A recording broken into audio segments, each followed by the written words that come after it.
Si usted quiere recibir los contenidos del Tercer Canal, suscríbase y también ahí donde está la campanita para que lleguen todas las notificaciones de la agenda alternativa. Somos el Tercer Canal, la voz de los que no tienen voz.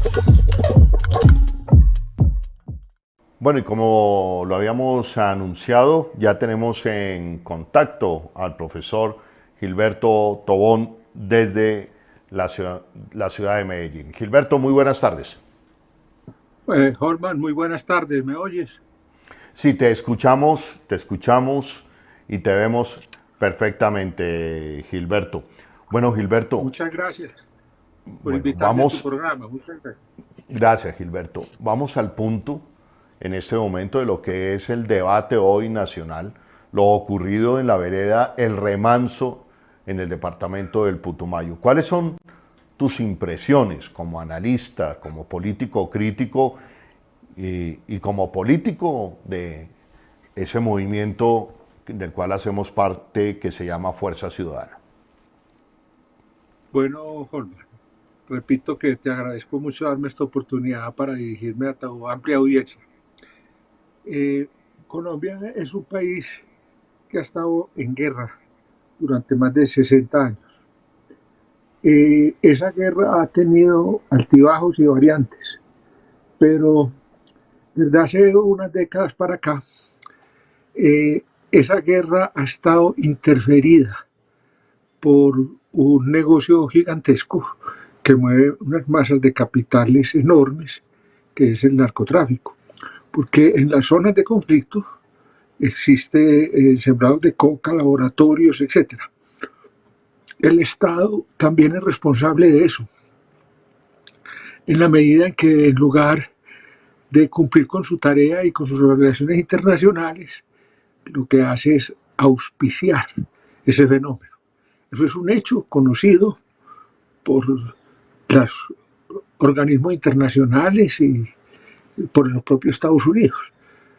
Pero hay intereses estratégicos más grandes y entonces dejan pasar esa situación. Pero eso interfiere profundamente en el conflicto. En la zona sur del país es donde más se puede asentar ese fenómeno porque hay grandes sembrados y hay laboratorios, etc.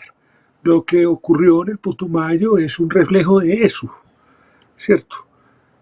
Ayer escribió un artículo el espectador Rodrigo Primi, que es un destacado constitucionalista de la Universidad Nacional y del organismo ONG de justicia. Y él decía que con ese hecho el gobierno de Duque le había declarado la guerra a los campesinos, porque al parecer varios de ellos murieron en esa ni siquiera confrontación, porque eso no fue una confrontación, sino un ataque de la fuerza pública, donde quedaron varios civiles muertos. Entonces, ¿qué significa eso? No va a pasar nada al interior del país. La Fiscalía no va a investigar nada, ni la Procuraduría. Olvidémonos de eso. Pero tiene un rebrote internacional. Y me atrevo a hacer un pronóstico. Tarde que temprano, el gobierno de Duque, incluso antes que el de Uribe, estará respondiendo en la Corte Penal Internacional. Oigan lo que estoy diciendo. Ni con su francachela, ni con sus buenas maneras, ni con su palmoteo e hipocresía total del señor Duque va a evitar que eso suceda. Tarde que temprano. Lo mismo que su ministro Molano, un hombre supremamente torpe, como lo es el presidente, pero él lo es aún más. Entonces, esos hechos no se van a quedar así, Holman, porque la evidencia apunta de que se trata de un falso positivo, más de los tantos que ha habido aquí. Entonces, aquí se ha acostumbrado que la guerra sucia es un factor de la guerra y eso tiene repercusiones internacionales, máximo ahora que se han potenciado con la guerra de Ucrania. Eso es mi planteamiento inicial de esta situación. Bueno, planteamiento inicial que yo comparto profesor Gilberto Tobón, dice, olvidémonos de que aquí va a haber investigación de la Fiscalía, de la Procuraduría, y me llama la atención el segundo juicio que hace. Primero estará en la Corte Penal Internacional el gobierno Duque respondiendo por estos falsos positivos, en los que termina siendo un protagonista de primer orden la torpeza, bueno, no quiero poner otros calificativos del ministro de la Defensa, Diego Molano, pero ya había, yo denuncié el tema del bombardeo de los niños en Cachicamo, Guaviare, no pasó nada, se repitieron los bombardeos contra niños, ahora esto. ¿Por qué es más fácil que el gobierno de Duque termine en la Corte Penal Internacional antes que el de Uribe con 6.402 falsos positivos, querido Gilberto? Por una razón. Olmar, muy buena su pregunta, escúcheme.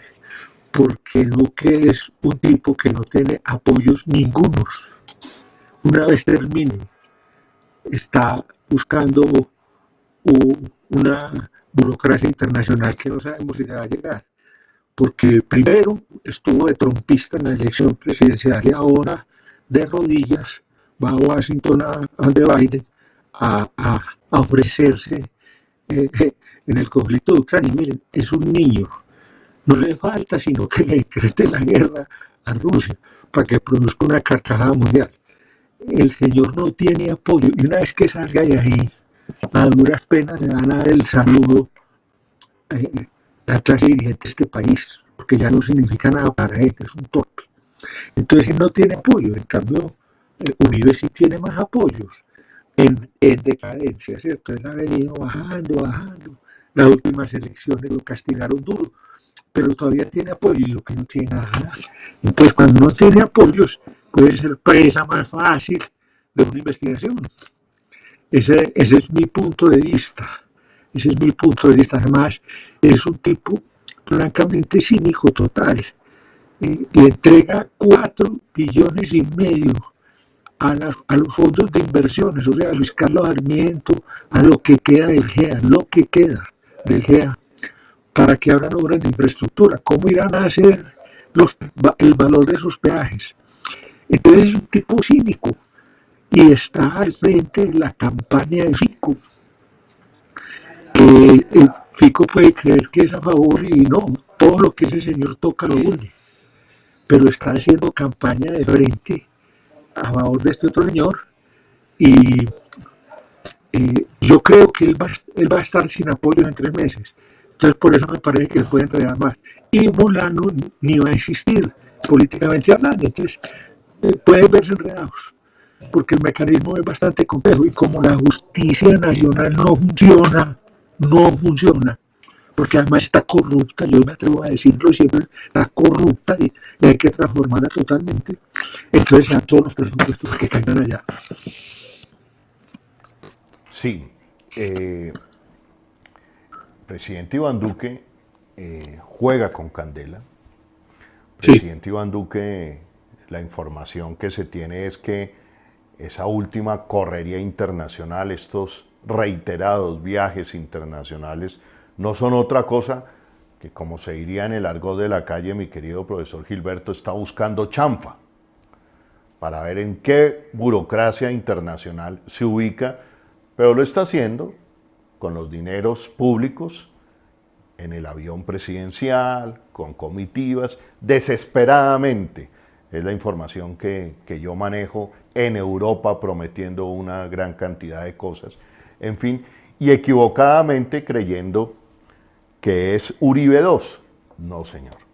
Él es un fusible del uribismo que tiene los días contados y que se va a quemar y lo van a quemar y lo van a presentar la comunidad de derechos humanos como un trofeo de lo ocurrido en Colombia, ya que no han podido llevar a Álvaro Uribe Vélez ante la Corte Penal Internacional. Y hay una diferencia muy grande entre los dos, es que el señor Álvaro Uribe Vélez tiene la orden de la libertad entregada por el gobierno de George Bush la orden más importante que entrega el gobierno de los Estados Unidos en toda su historia a sus principales aliados en el mundo, que yo interpreto esa orden como una orden de impunidad y de declarar intocables a quienes les dan esa orden. Después de dar esa orden de la libertad a Álvaro Uribe, recuerde usted, profesor Gilberto Tobón, George Bush se lo llevó a la finca,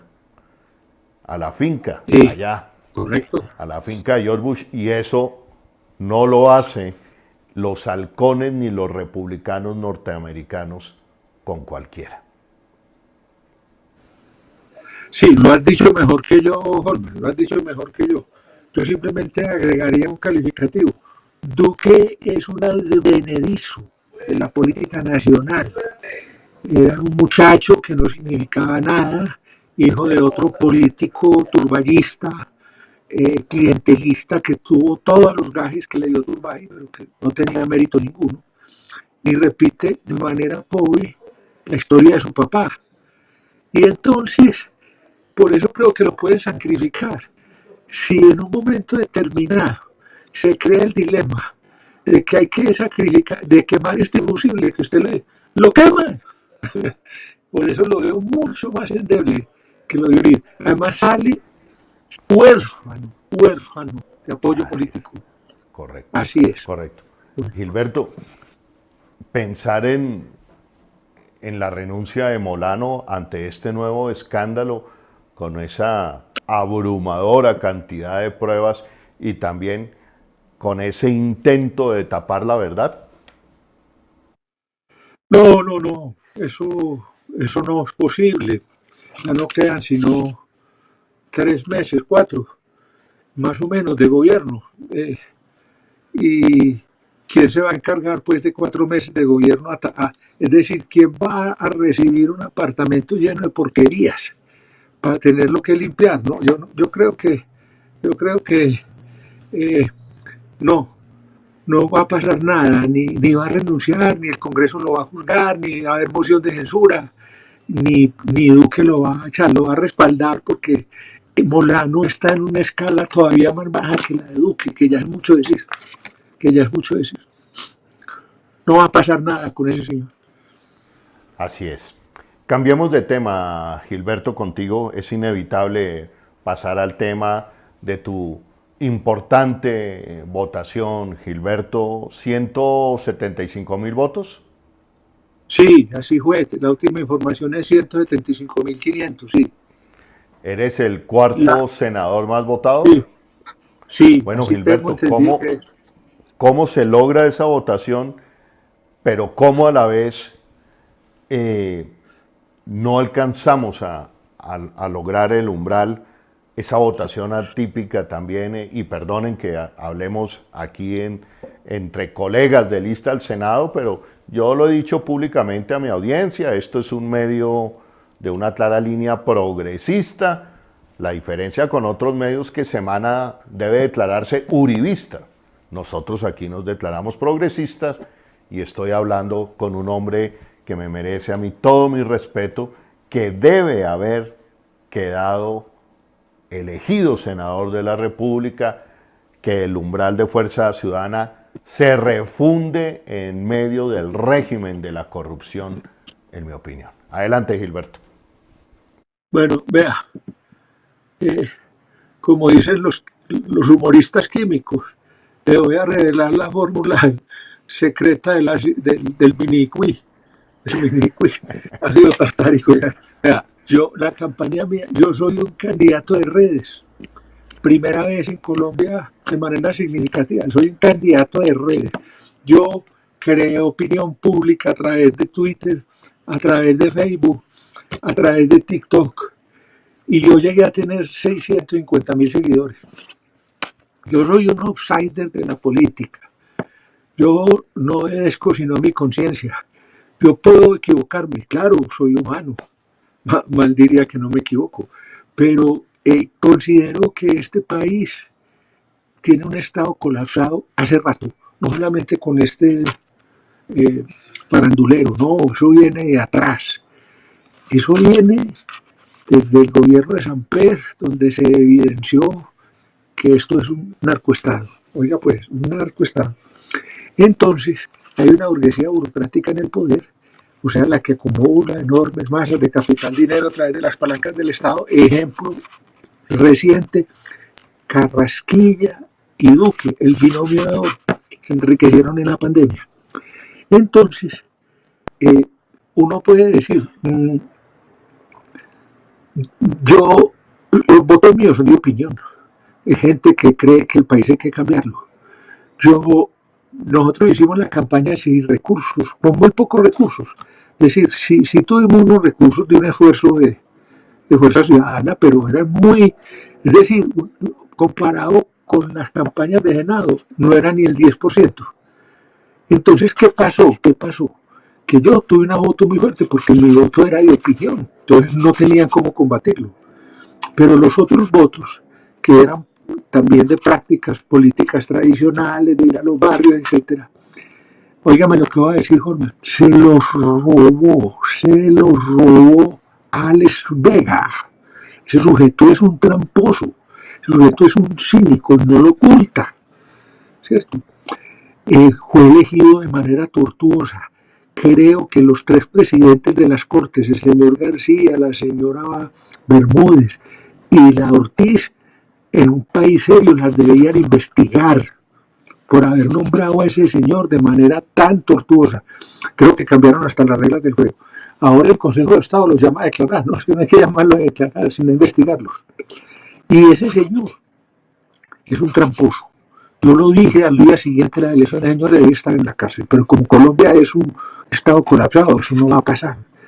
Ahora hay voces dentro del establecimiento de que debía haber un registrador ad hoc para la campaña presidencial. Sería el mínimo de asepsia moral que debía tener. No creo que lo haga, pero... Y te voy a decir algo, Holman, que yo me callo nada. Te robaron a ti las elecciones. Te las robaron. ¿Quién? Arepega. Se hizo el Mire, él hizo toda la trama. Él nombró los jurados que sabía que iban a hacer todas esas atrocidades. Sacó a la gente de FECODE, sacó a la gente del aparato judicial, sacó a la gente que antes habían sido jurados y lo habían hecho relativamente bien. Y nombró un poco de gente dudosa que la nombró él y entregó los formularios mal hechos. Es un sujeto tortuoso y sinuoso. Eso es Alex Vega. Entonces, hicieron desaparecer votos en Bogotá. A mí también, pero yo creo que menos. Porque es más fácil en una votación que no sea tan grande robar votos. A mí también me quitaron, pero a una gente de Fuerza Ciudadana que la afectaron totalmente. Por ejemplo, tu caso, Jorge. Lo digo aquí a boca llena y creo que ese señor en un país serio estaría en la cárcel. Pero como Colombia es un estado colapsado, eso tampoco va a pasar. En efecto, Gilberto, no habíamos tenido la oportunidad de hablar, de tener este diálogo público, de decirlo públicamente. Yo nuevamente comparto contigo tu análisis, Gilberto. Yo creo que lo que no aparece en la gran prensa y los analistas cotidianos de los grandes medios de opinión no le han dicho a la opinión pública en Colombia. Y no sé si tú compartas esto que voy a decir, Gilberto, y me gustaría escuchar tu opinión.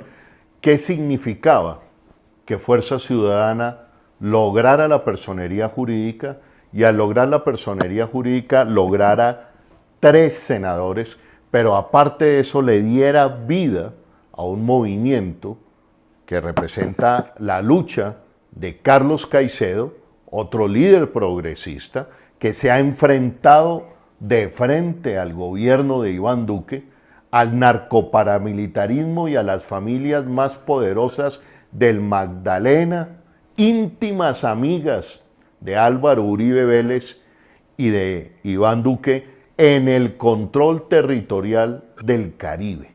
¿Qué significaba que en Colombia apareciera con fuerza otra fuerza nacional progresista inspirada en la labor y en la tarea que ha hecho Carlos Caicedo desde hace más de 20 años en el Magdalena? ¿Qué significaba eso para los sectores del régimen de la corrupción que gobierna Colombia?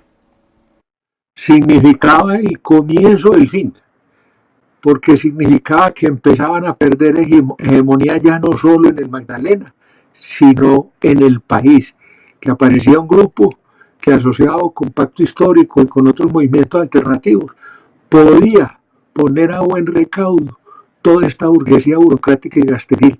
Entonces lo que hicieron es lo que saben hacer, cometer delitos para mantenerse en el poder. Carlos Caicedo es un gran dirigente nacional que tiene su epicentro en Magdalena. Ha sido infamemente perseguido por el gobierno de Duque. Le ha quitado los recursos al Magdalena, tiene a los niños aguantando hambre porque no mandan los recursos del PAE. Pero como aquí no hay organismos de justicia, ni de control, fiscalía, contraloría, procuraduría son cómplices de la corrupción. Él puede hacer eso. ¿Qué pasa? Había una consigna de que no podían darnos el umbral, no tenían que dejárnoslo pasar. Y yo creo que el umbral se pudo haber pasado, Holman, pero robaron muchos votos. No me quiero hacer la víctima, repito. Yo creo que la votación mía es una votación grande, solvente, pero muchos de ustedes le robaron los votos. A 1.000, 2.000, 5.000, 10.000, no sé cuántos, pero fueron sumando y sumando. Y así evitaron que pasáramos el umbral. Este señor es el responsable de eso, Alex Vega, y obviamente la clase política que lo respalda. Entonces, hay que unir fuerzas, hay que luchar porque no se prolongue en un gobierno de ultraderecha el mandato presidencial. Hay que luchar por eso. Espero que Gustavo Petro, que tenía más músculo que nosotros, y está bien que lo tuviera, eso se lo ha ganado. Nosotros no podíamos tener testigos electorales en las mesas, no teníamos recursos para eso. Pero si Petro no pone un testigo en cada mesa electoral en las próximas elecciones, se la roban. Y yo creo que él está consciente de eso. No les va a ser fácil, pero ahí está servida sobre la mesa esa posibilidad. Holman, yo me debo retirar, yo te agradezco, espero que me invites muy pronto a seguir intercambiando en política. Tú has sido un luchador, un hombre que siempre ha dado la cara y la sigue dando. Y denunciando, denunciando y denunciando, que es la labor de tu canal. Yo te agradezco mucho, te mando un abrazo fraternal y espero en próximos días de Pascua estar hablando. Gracias. Muchísimas gracias, Gilberto. Ese fue nuestro compromiso, 30 minutos exactos aquí hablando con el profesor Gilberto Tobón. Ya te puedes desconectar en este momento. Perfecto. Muchísimas gracias a Gilberto, con quien hemos hablado fuera de micrófonos. Es mi amigo, lo respeto profundamente. También fue mi colega en la lista de Fuerza Ciudadana. Yo tampoco me quiero hacer la víctima. Hay un comportamiento totalmente anómalo. O se trazó una estrategia para golpear Bogotá, y golpeando Bogotá golpeaban así el umbral de Fuerza Ciudadana. Pero vamos a seguir adelante, no vamos aquí, hay que seguir adelante, y más en estos momentos de la historia del país, donde es posible ganar en primera vuelta una opción progresista y que muchas cosas cambien en Colombia.